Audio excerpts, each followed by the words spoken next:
Hey, what's going on, everyone? This is Mitch. Good Sunday evening to you all. Hope you guys are doing well out there tonight. You certainly had yourselves a wonderful Sunday, and I hope everyone had a great weekend out there as it comes to an end. About to head off into another work week. It's been pretty active out there today. We always knew it was going to be very active in California, and it continues to be active and will be into tonight, into tomorrow, all the way into our Tuesday morning. We're not going to speak much on that because it's ongoing right now. There's a lot of storm chasers going live, a lot of people probably going live with this event. At least I'm assuming they are. But the big chunk of this video is going to be discussing this significant pattern change. We're going to get very detailed with this, talk about what's really driving it and how confidence just continues to do nothing but increase that it's going to happen for the middle portion of this month. We're going to talk about a couple storm signals we're watching. It's gonna be jam-packed of good information for you guys. I'm gonna try to explain this in a way where you guys as the audience can understand. I've already went over it many times before, but we're gonna get really deep into it in this video. It's been very active in the southeast today, folks, and I don't want to just ignore that. It's very active right now. Some unfortunate news out of areas of like North Florida, especially South Georgia, where there's actually been damage done from tornadoes. We did expect a risk of tornadoes in South Florida. What I didn't expect, and a lot of other people didn't expect either, is such a big risk for tornadoes in northern Florida and South Georgia today. This definitely caught a lot of people by surprise, and I'm very surprised they still have not issued any tornado watches up for these areas. It's just like they're just letting the system wing itself, which I don't know. I'm not somebody just going to push back on the National Weather Service, but I do think it's odd there's no tornado watches issued right now because there continues to be tornado warnings. Stay safe down there in South Georgia, North Florida, around the Jacksonville, Savannah region, really points south of Savannah as this tornado risk continues over the next few to maybe several hours. But anyways, if you folks have not subscribed, certainly consider doing that. Like the video if you like, and if anybody has anything that I can pray about or pray over, as always, please put those in the comments below. I'm very behind on comments. I've not answered them all weekend. I'll get called up tomorrow afternoon, I promise you guys, and definitely pray over those prayer requests and just, answer any questions you guys had over the weekend. So let's get rocking and rolling. As you can tell, just like I just mentioned, we have ongoing severe weather down here in Florida, South Georgia. The purple areas right here, they're itty bitty on your screen. That's tornado warnings. And yeah, this caught a lot of people by surprise, and it stinks because nobody was really expecting this in South Georgia. Even I wasn't. So, I do apologize for not mentioning it. The parameters did not support much of a high end of a tornado threat, but it just goes to show you that we don't know everything about weather. We give it our best shot, and that was definitely a fail today as far as forecasting. So definitely continue to stay weather aware. It's very active in California. We did expect this. We have a huge flash flood warning up for north, kind of up the California coastline, north of LA. And we're going to continue to get this atmospheric river type setup into California. Hunker down, stay safe out there. Hope you guys are handling that the best way y'all can. The rest of the country, it's pretty quiet. We got some lingering rain into, Nebraska. It's raining pretty good across most of the state of Alabama. Some rains made it all the way up to Tennessee. And there's a gnarly just spin. This upper level low, it looked like a tropical system making landfall in Florida earlier this afternoon. It really did. So let's move past that though. Stay safe out there. All right, so we're going to go over this again. Remember the bluer colors, if you've been tuning in for a while. If you're a new viewer, I'm going to re-go over this for you folks because I want you guys to definitely understand what's going on here. What you see on your screen is basically the pattern at 500 millibars. So this is about 18,000 feet up in the air. So think of the blue colors you see on your screen and even the greens and kind of this greenish blue color you see right here, almost white. Think of that as lower pressure. The reds, the oranges, the yellows you see on your screen, that's higher pressure. So lower pressure is like a trough. The reds is like a ridge. A trough indicates stormier conditions, below average temperatures, typically associated with that, and just lower pressure. The ridge, above average temperatures, more stable conditions, meaning pretty quiet weather. And like I said, temperatures are typically warmer than average. So obviously, because of this storm system over California and over the West, this is all the way still into Tuesday afternoon of this week, so the 6th here in the next couple of days. You still had the blues showing up over the west. Still some active times. This storm is going to fully move in and then cut across the Rockies. And then you continue to have this lower pressure over Florida, and we will continue just to have some storminess and just active weather probably. I don't think it'll be as active as it was today and right now, but you will continue to have some active weather over the next 48 hours down here into the southeast and mainly Florida. But as we get this in motion here, as you can tell, this ridge gets stationed in the central and eastern U.S. as we get to the middle to the end of this week into this coming weekend. This big area of blue, lower pressure, storminess, begins to shift eastward. As this area, this ridge that's all the way, it's not just for the lower 48 of the U.S., it's anchored all the way up into the central to eastern sections of Canada, so all of North America also. So this is going to bring well above average temperatures yet again for the Great Lakes region. And after starting the week off kind of coolish for areas of the southeast and the eastern U.S., especially the southeast, you're going to warm up dramatically by the time we get to the end of this work week. So we're taking it all the way to about Friday morning, above average temperatures dominating the eastern U.S. But as you can tell, some blue begins to enter your screen. This is going to bring, will maintain below average temperatures out into the west. And with this blue kind of showing up over this area of the Rockies and Northern Plains, you're probably going to have some sort of storm system that cuts across this area right here. So we're going to stop it right here and talk about those above average temperatures. If you're like Mitch, I don't want to hear about the above average temperatures. I'm a winter weather fan. It's depressing. But, I don't want to skip over this portion because well above average temperatures are going to happen. Let's start off Wednesday morning. I mean, it's a chilly start. Below average temperatures actually for the Mid-South and the Southeast, even up to the Mid-Atlantic. So, several degrees below average, some really cold mornings coming up. I mean, not super cold, but it's going to be below average temperature-wise. But you continue to keep this moving. Another chilly morning for the southeast, maybe Thursday morning. But then as we start to get into Friday, folks, up here, that is like 30, 35 degrees above average up here in Canada. I mean, 20, 25 degrees above average in the Great Lakes region. And this continues, and it's going to be, enjoy this weekend coming up. Obviously not this weekend. This weekend's over. Enjoy this weekend coming up if you live in the central to eastern U.S. because we're going to have a nice weekend, temperature-wise at least. I know I am because, this is going to psych some people out. This is going to get people in the spring fever probably. That typically happens in February a lot. People getting that spring fever and, just kind of tell themselves, I'm done with winter now. I'm full-fledged ready for spring. Most people are never ready for winter. They can't stand winter. I don't blame you. Well, I can't relate, but you get what I'm saying.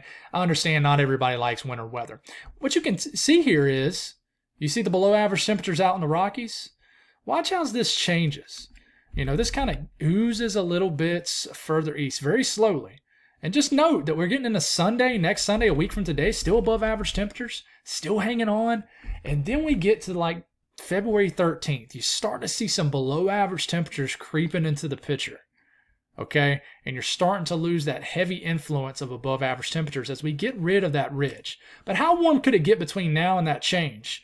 This is high temperatures potentially for Tuesday, 50s and 60s. I mean, you're getting into 60 degrees all the way up into southern sections of South Dakota. Okay, and then you get into our Friday. Look how warm the temperatures are in the south central U.S. You do start to cool down into the Dakotas and Montana, but that's still above average temperature-wise technically. Look how warm it's getting all the way up to Chicago. I mean, southern Illinois could get into the low 60s potentially. All of Arkansas, 60s and 70s. And you keep this going, some cooler temperatures begin to ooze down, but I mean, it's going to be well above average into the south. And this is above average too, folks. I mean, even though it's highs in the 30s and 40s, which is still pretty chilly, but for Iowa and Minnesota and Nebraska standards for early February, that's not that chilly for you folks' standards. I can't speak for everybody. I'm just assuming. And then we get into the 13th and to the 14th. Well, it goes out to about the 13th, and it starts to moderate and, it starts to cool down a little bit more where it's supposed to be cool. Now, the eastern U.S., I think this is a better example of it. Wednesday, it's chilly in the mid-Atlantic. It's chilly in the Northeast, but still well above average. Look how warm it gets. I mean, look at this. This is like this Friday. I mean, you might remember it hit like 80 degrees in D.C. last week, I believe. I mean, it's not going to get that warm. It's probably not going to get quite that warm. But, I mean, look at these 60s surging all the way up into Indiana. Very warm conditions. And then Saturday, I mean, look, 60s all the way up into D.C., maybe hit 60 degrees into New York City. And, I mean, look how warm it is in the Southeast. And then I think that's the last really warm day, at least for the Northeast. I think it gradually begins to cool down. But, I mean, you're still hanging on to pretty warm conditions all the way through early next week in the Southeast. But as you move into that 12th to 18th period, okay, that's the 8 to 14 day temperature outlook. This is issued today, the 4th. Look at this. Below average temperatures starting to show up for the south, the deep south, the south central U.S., and the southeast. I still think you're probably going to hang on to above average temperatures. And folks, you know, for you folks wondering up in the Midwest and the upper Midwest and the Great Lakes region, and El Nino favors above average temperatures. So, you know, for anybody up there that thought, you know, y'all were supposed to have a huge winter, you got some misinformation, because El Nino typically favors below average temperatures for the south and above average temperatures for further north, like certainly the upper Midwest and even the Northeast. So, you know, but you got to remember, you know, in winter, just because you have slightly above average temperatures, that's typically still plenty cold enough for winter weather. It's just been well above average. And that's been the difference maker, really. But below average temperatures begin to kind of creep in. The chance for below average temperatures begin to creep into the south central U.S. and the southeast. Okay, and then we'll extend this to this, and I kind of already showed this, I think, in a couple videos already over the last couple of days, but weeks 3 to 4 temperature outlook, all right, 17th through all the way through March 1st. It's saying, and I mean, this is some pretty high confidence in this area. I mean, I know that's technically only a 55 to 60% chance, but for a week 3 to 4 temperature outlook, that's pretty high. But they're saying there's a good chance of below average temperatures for the south, mid-Atlantic, up to the northeast, equal chances in between. Okay, so let's talk about the extension of what we just talked about, which was the warmer than average temperatures. As we get about a week from today, literally next Sunday evening, what you notice is there's a pretty high signal for lower pressure right here in Texas, just the south central U.S. To me, there's probably going to be some sort of storm system that begins to develop in the south central U.S., and we'll talk more about the energy here in a second. And as it does, you know, this is going to kind of set up some sort of storm in the eastern U.S. But what I want you to focus at this point on is not the storm system setup, but just the lower pressure and just the storminess, and also just the fact that this is a pattern that's going to support eventually a dumping of below average temperatures. So we're going to extend this all the way to Valentine's Day, and let's stop it right here, the evening of Valentine's Day, folks, which is Wednesday for you men that maybe forgot about Valentine's Day. This is what we're looking at. Look at this tall ridge. It's getting taller too as we get past Valentine's Day, spiking all the way up to Alaska. Okay, this is not only a ridge over Western Canada, the Western U.S., but it's all the way up to Alaska. We call this a positive PNA and a negative EPO. Negative EPO means you got ridging up to Alaska, and then a positive PNA means you got a ridging out west in the Western U.S. and Western Canada. What I want you to watch also is, as this lower pressure, this basically jet streak is pushing a blocking pattern up to Greenland. So we're starting to get a negative NAO showing up, which basically is going to help dislodge cold also. So they're almost working in tandem at this point.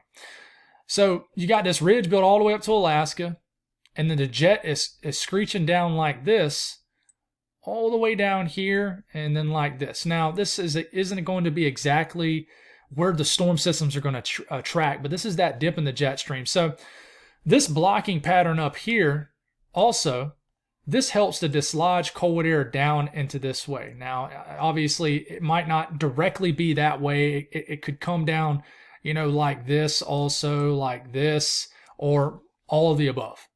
Okay, but this blocking up here, this warming of the colder portion of the northern hemisphere basically dislodges this cold air. So I don't know if you've heard, but Alaska has been very, very cold over the last week. Well, it dramatically warms up as we get into the next 10 days. And typically when you're warmer than average in Alaska, that means that cold air is getting dumped somewhere. And in this case, it's going to get dumped into the lower 48.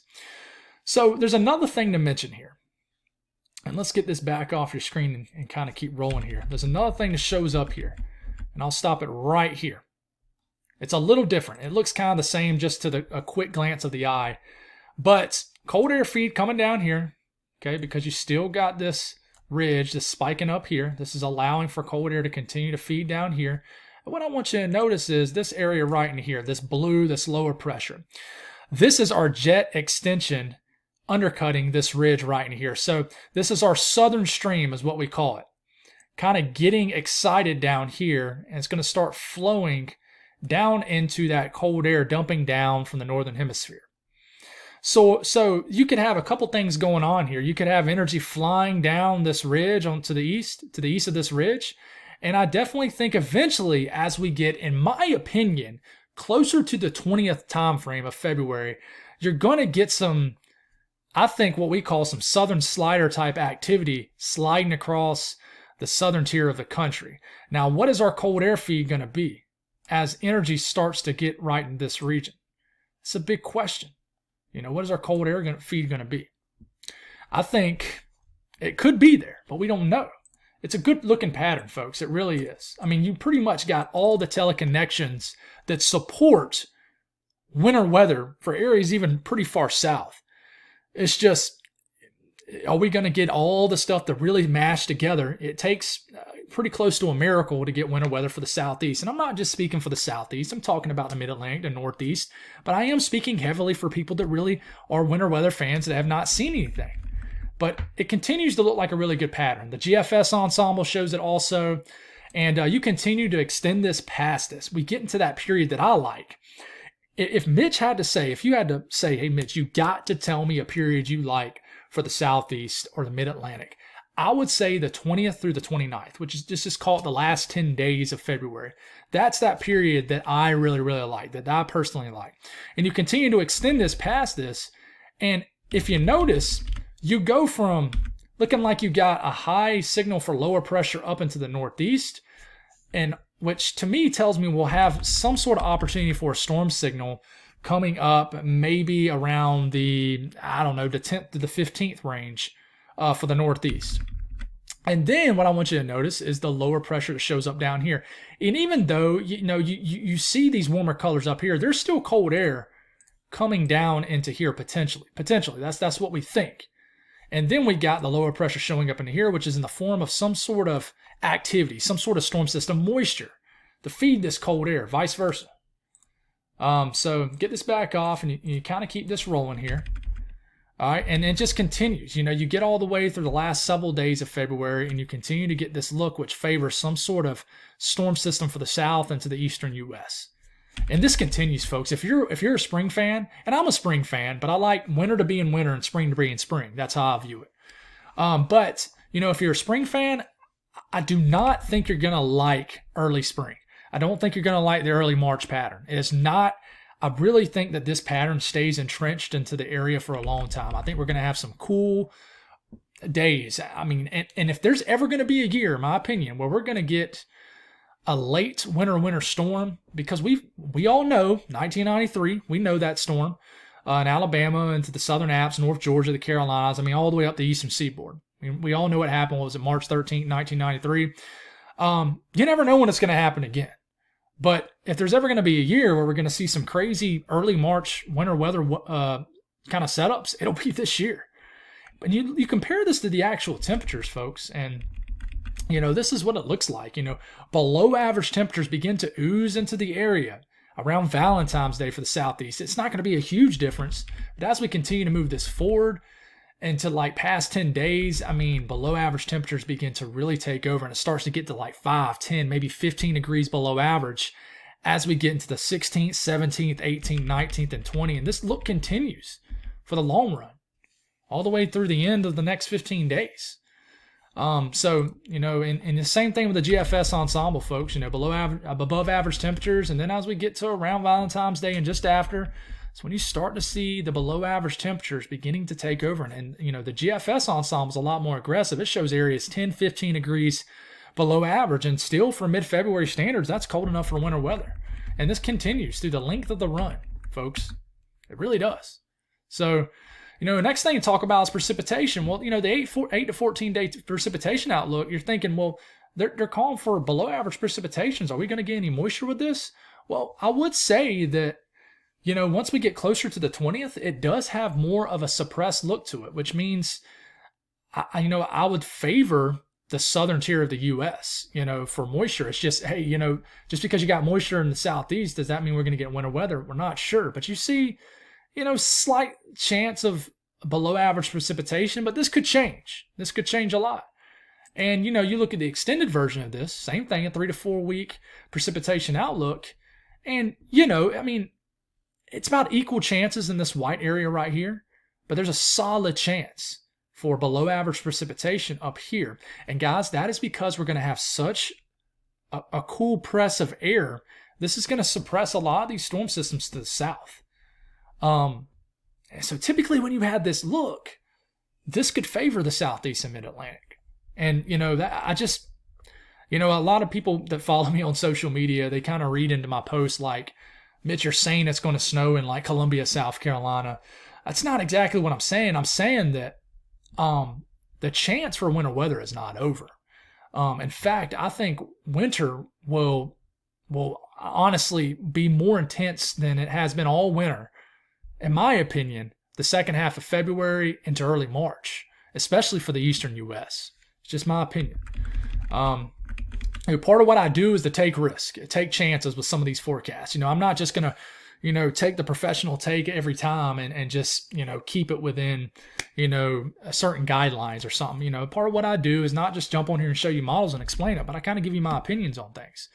But the European model, there's that strong signal for that low pressure that's going to kind of originate with what it's doing right now in California, cut across the Rockies. This is going to be way too warm for any kind of winter weather for the upper Midwest, the Great Lakes region. But it could bring a moderate winter weather event for areas of North Dakota, Montana.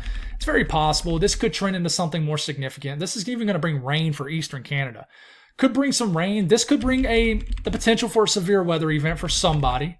Across the east central and central U.S., but I don't think it's nothing to worry about for now. But what I want you to watch for is this next storm signal right here, and I think that the ensembles really back this up. But this is the operational run of the European. There's a low right here getting going in Texas. A little bit of cold air diving down, making this not a forecast for my folks in North Texas and Oklahoma City, Tulsa, but it does show a winter storm for you folks.